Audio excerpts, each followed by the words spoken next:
What if I told you that during segregation, a black high school once outperformed many white schools in America? And when the government saw how successful these black students were becoming, they slowly destroyed the system that made the school great. That's how brilliant and intelligent the students were.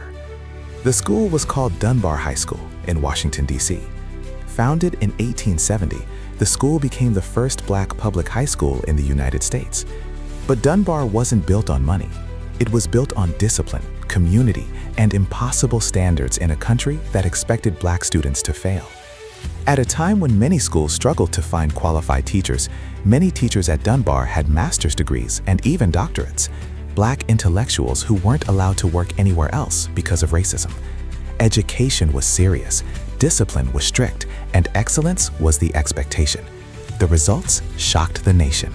This student outperformed every white school in the country. Growing strong, this was where white Americans' fear was, because they feared black knowledge and how intelligent the students were becoming. Dunbar produced doctors, lawyers, professors, scientists, and military leaders. One of its graduates was Dr. Charles Drew, the pioneer of modern blood banks. Another was Benjamin O. Davis Sr., the first black general in the U.S. Army.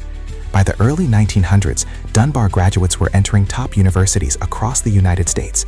This made Dunbar the most remarkable black high school in American history. Think about that. A school built during segregation produced some of the most brilliant minds in American history. But then, something changed. When racism ended in 1954, the government didn't empower Dunbar. They destroyed it. Students were scattered across the city. The black community that made Dunbar powerful and peaceful was ripped apart. Most white schools received new resources and support, but this black school called Dunbar received the leftovers because many leaders believed their children should not be outperformed by the children of former slaves. Many of the highly educated black teachers who built Dunbar's success were transferred, reassigned, or pushed out of the system. The powerful academic culture that made Dunbar one of the most successful schools in America slowly disappeared. And the question still remains today: what happens when excellence threatens a system built on inequality? But the name Dunbar still stands, a reminder of what black excellence can build and what systems will do to stop it. So why didn't they teach us about the black high school? Because they are trying to erase proof that black people excel even under hardship and racism. Sometimes history is not forgotten by accident, it is buried on purpose.